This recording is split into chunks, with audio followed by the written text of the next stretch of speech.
I welcome you all in this course on mechanical measurement systems, and today we'll discuss the least square method of fitting the data. Now, suppose we conduct an experiment and we get certain data. For example, expected, suppose for the value of x and y. For the x value, suppose the x value is 1, 2, 3, 4 and y value is 11, 24, 32 and 41. So, we will draw these data. Suppose this is temperature difference and this is heat transfer coefficient. Though temperature, so we cannot take the heat transfer coefficient because heat transfer coefficient may not increase with temperature difference. So, we can say that it is heat transfer. Right. So, because heat transfer is proportional to temperature difference, and it is defined as the energy in transition by virtue of temperature difference. So, energy transfer by virtue of temperature difference is heat transfer, and we are now plotting a graph between temperature and heat transfer. So, this is delta T, temperature difference maybe in degree centigrade, and this is heat transfer in, let us say, in kilowatts or in watts or kilowatts. Okay, the unit doesn't matter here. So, for different temperatures we will draw different value of heat transfer. Now, this is the experimental value. Ideal value, we were expecting that it should be 11, 22, 33, 44 linear. So, this is the ideal variation which can be shown by this line, right? And the actual distribution, because the data are scattered, for 11 to 11 is okay, but for 24 it is 22, for 32, for 30T it is 30, sorry, for 22 it is 24, for 22 it is 24, for 33 it is 32, for 44 it is 41, right? So, data are scattered. This is the ideal variation, but data are scattered. Now, we know this distribution. Suppose we do not know this distribution, then we have only scattered data. Then we have only scattered data.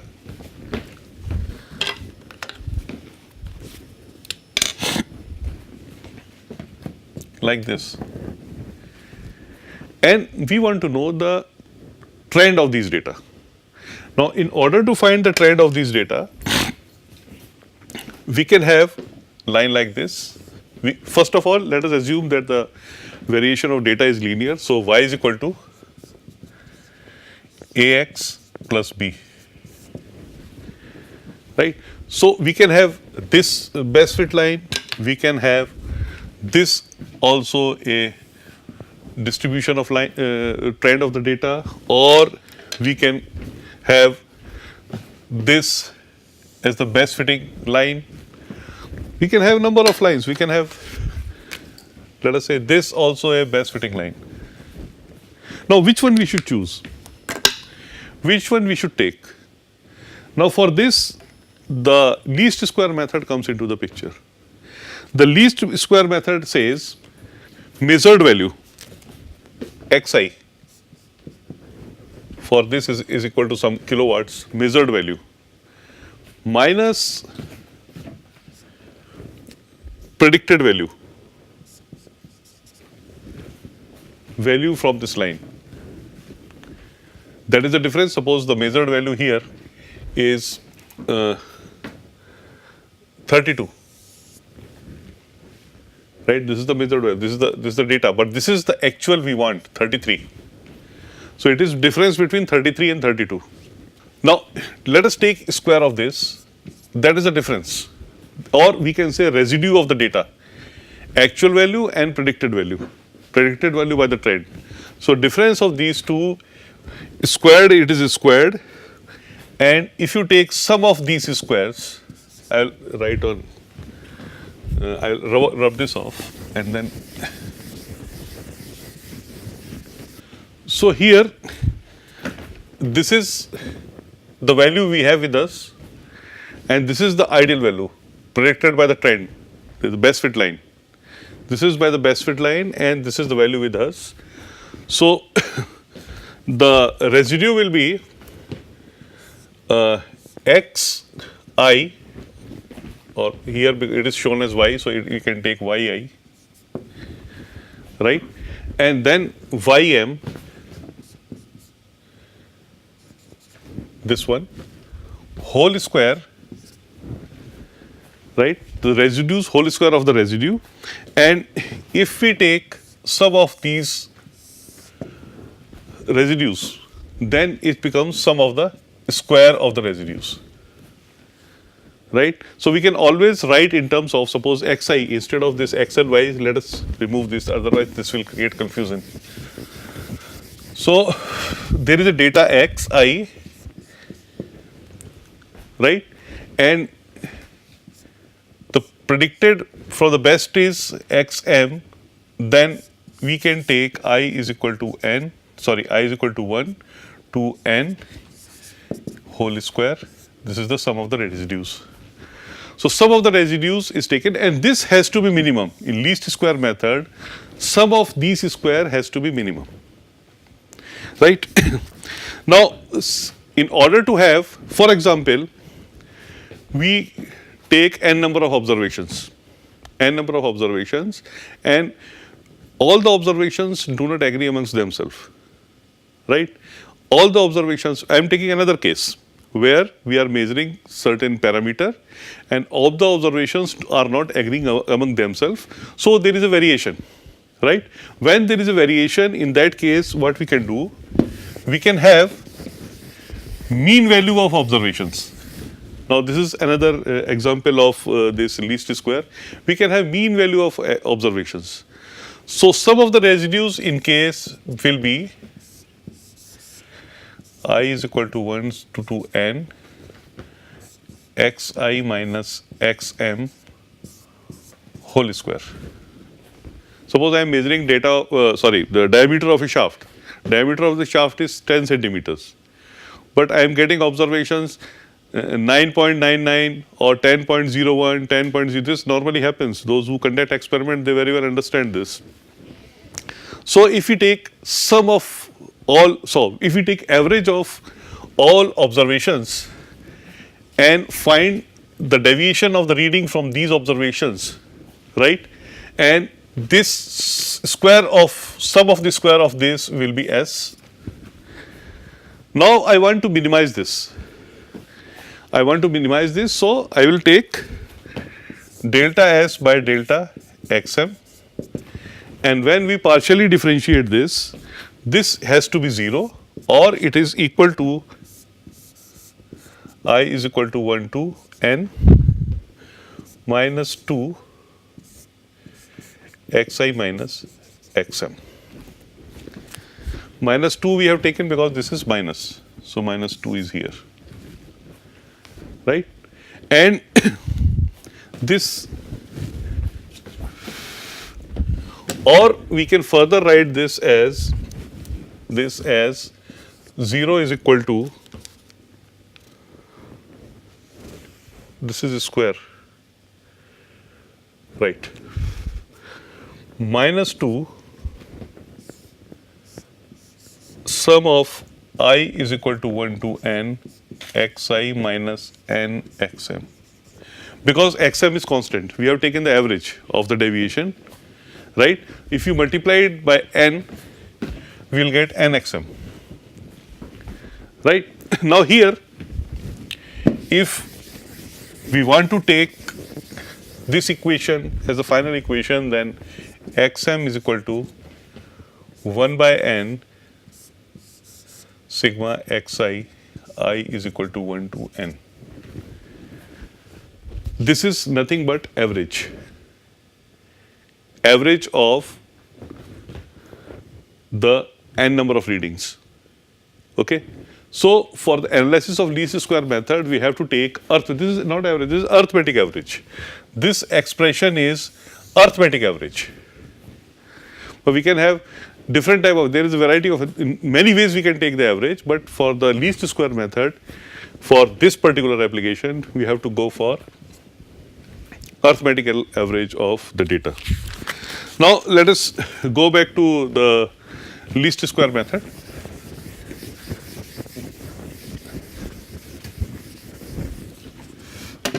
Now S is because y is equal to a xi plus b.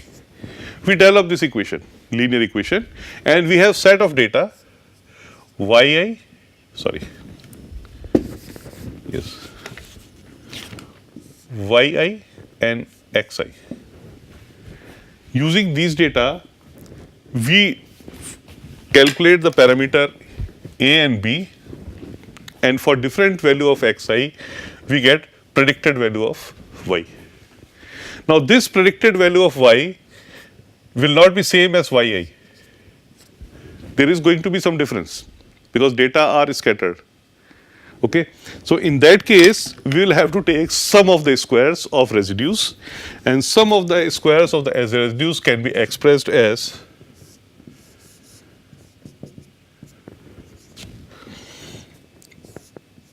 yi minus y. So y is equal to axi plus b.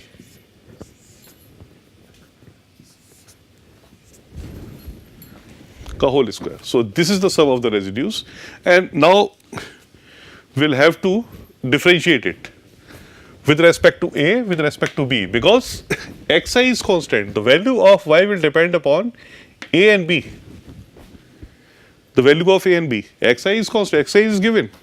So value of y will depend upon a and b. So we'll optimize for a and b. So now we differentiate this, partially differentiate this with respect to b.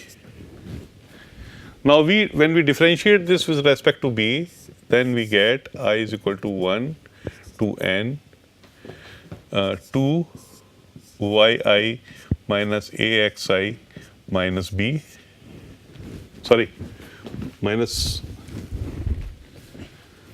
b will not be there because we are differentiating with respect to b. So now we will do partial differentiation of s with respect to b, and we will get I is equal to 1 to n yi minus axi minus b multiplied by minus 2. Now this is going to be 0 in order to maximize this. So now we can get sigma yi, or we can write here one equation, sigma yi is equal to a sigma xi, sigma b is a constant. So in n numbers it will be appearing n times. So here we can write nb. Now again this equation is differentiated with respect to a. Now we are differentiating this equation against a with respect to a, then we will get 2 yi minus axi minus b multiplied by minus xi.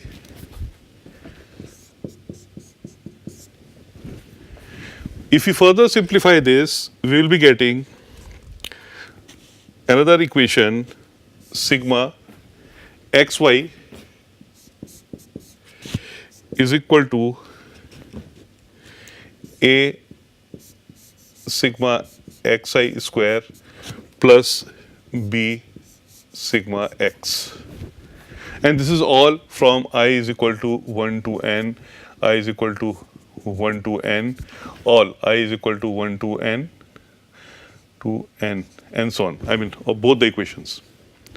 So we have two simultaneous equations consisting of a and b as variables, because a and b are variable. That is why we have differentiated the equation with respect to a and b.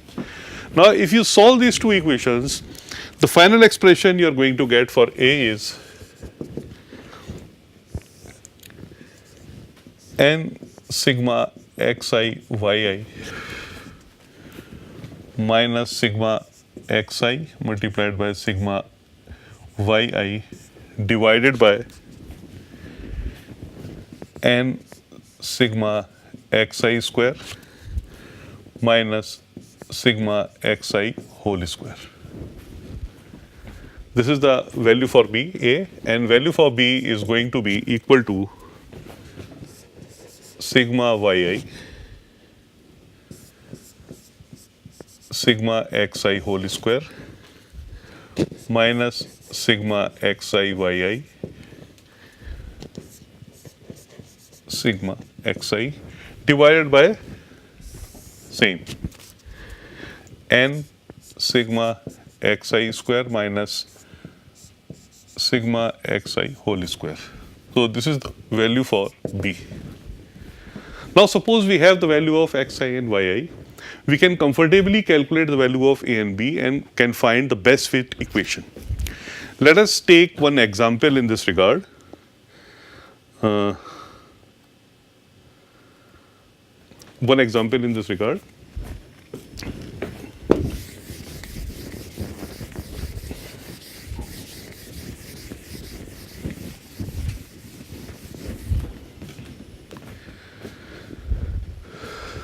The value of xi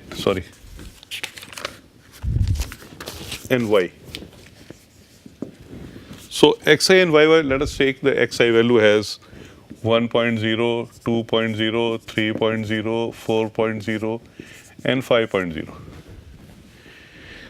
Yi has value 1.1, 2.4, 2.8, 3.6 and 5.4. Now, if I draw this graph, these data on a graph. So when I draw these data on a graph, we get certain scatter of the data. It is not linear. It is obvious. You can look at the data. It is not linear. So the data are scattered around certain best fit line. And now we have to find this best fit line, and the best fit line is x is equal to, y is equal to axi plus b. Fine. So in order to find this, first of all, let us calculate the value of x and y, because this term will be required in calculating the value of A and B. So here the x and y value is 1.1. I have already calculated. It is 4.8, 8.4, 14.4, 4.8, 14.4 and 27.0. And one more term is required, if you remember, that is x square, xi square. So again we will take xi square, 1.0, 4.0, 9.0, 16.0 and 25.0. 25.0.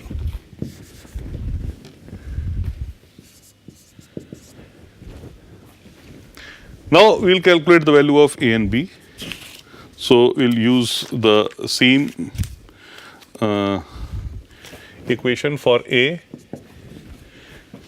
We need the sigma of all this. So sigma of all this is, for this it is 15.0. Sigma for this is 15.3. This is the sigma values. And for this it is sigma xi is 55.7.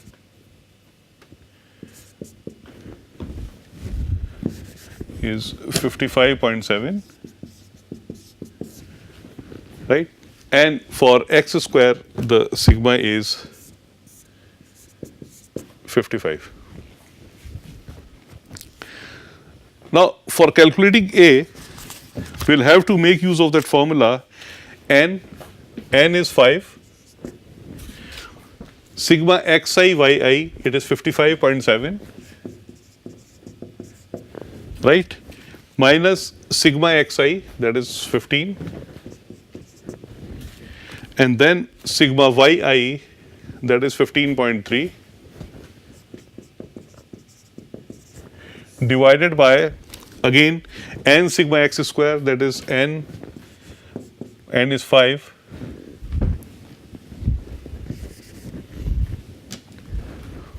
5 into 55 sigma x square minus sigma x whole square minus 15 whole square, right? And likewise we can calculate the value of b also. And I have calculated both the values, and it is a is coming as a is 0.98 and b is coming as 0.12. It means the y predicted value of y is 0.98x plus 0.12.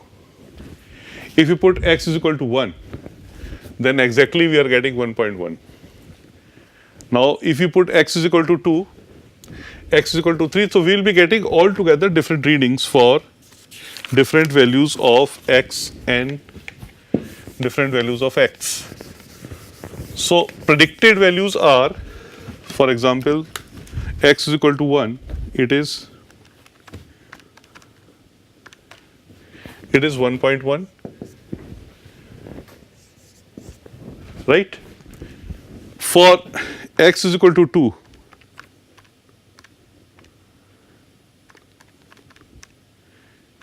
it is 2.08 and so on.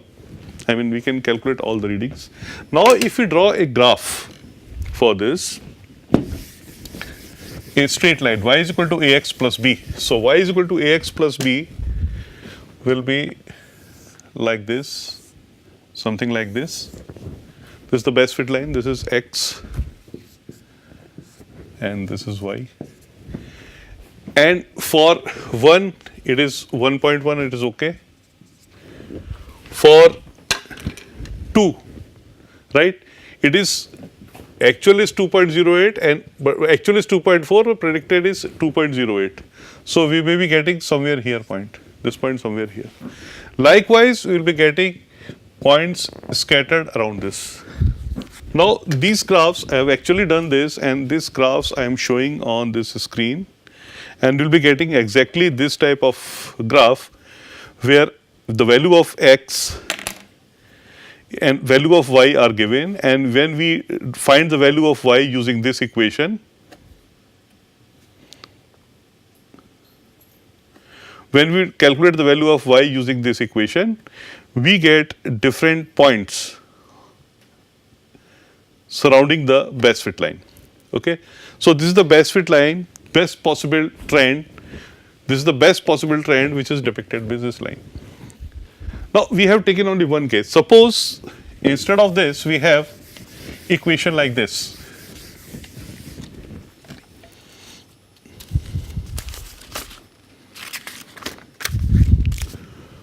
Y is equal to ax square plus bx plus c.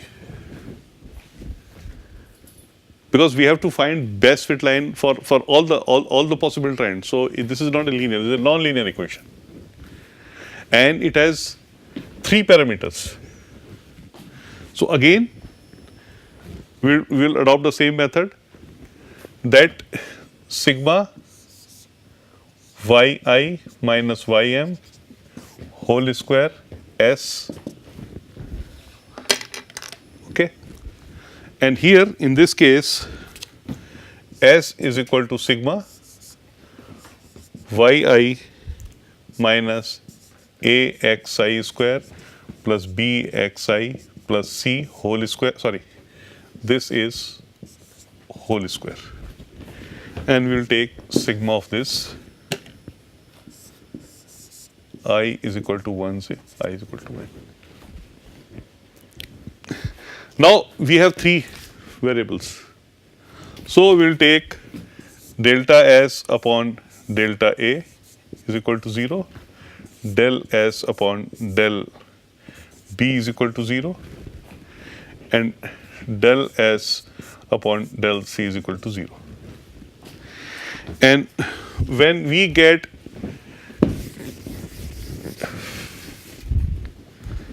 del s upon del a, so del s upon del a, and that is going to be equal to 0 is equal to again 2 times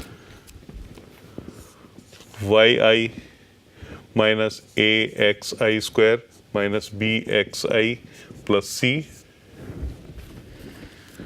right, multiplied by xi square.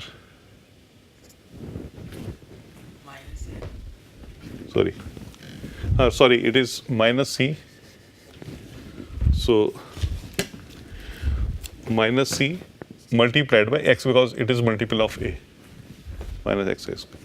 Now similarly, we will take delta s by delta v is equal to 0 is equal to 2 times again sigma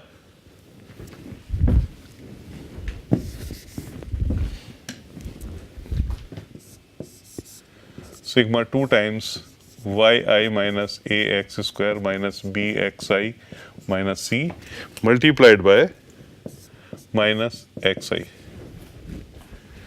and we will take delta s upon del c is equal del s upon del c is equal to again 2 yi minus ax square minus bxi minus c, and this is minus 1.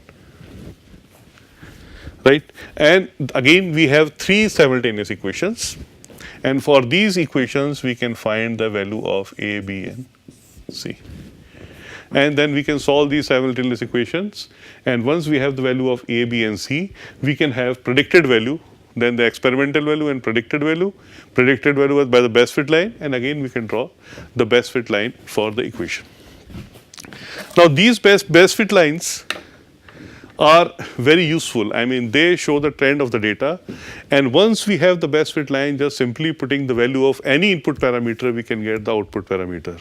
And because they are best fit lines, we can also understand, we can also take into account the error, the range of error, or the range of error in the measurement, because that is also explicit from the explanation of the best fit line itself, because the error in the prediction from the best fit line will be minimum.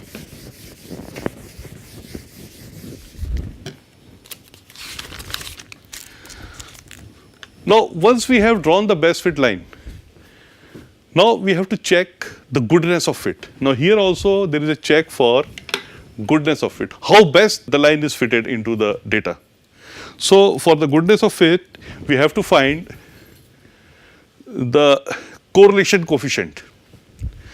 Now, the correlation coefficient, it is shown by R.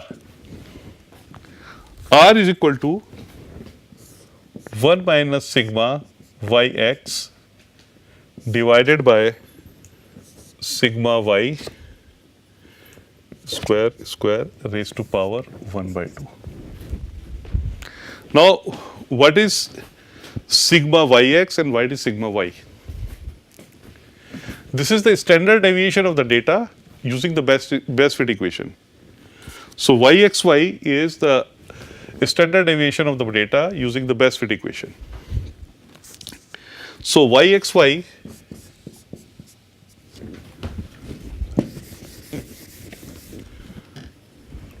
sigma y, x and y, this is the standard deviation of the data using best fit equation. So, it is going to be equal to sum of I, not n.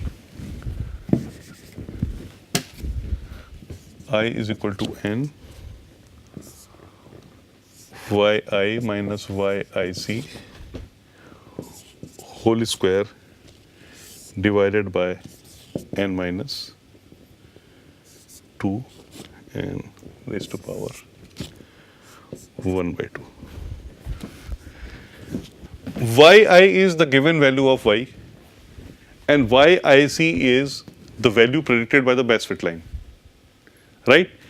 We take difference of these two, right?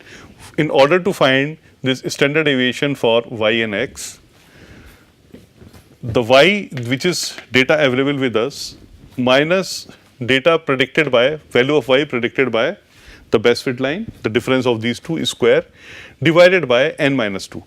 Here we are taking n minus 2 because we have here we have two restrictions of A and B. Otherwise, it would have been n. So here, because it's a small sample and we are taking, that is why we are taking n minus 2, and restriction is due to A and B. Now another one is sigma y.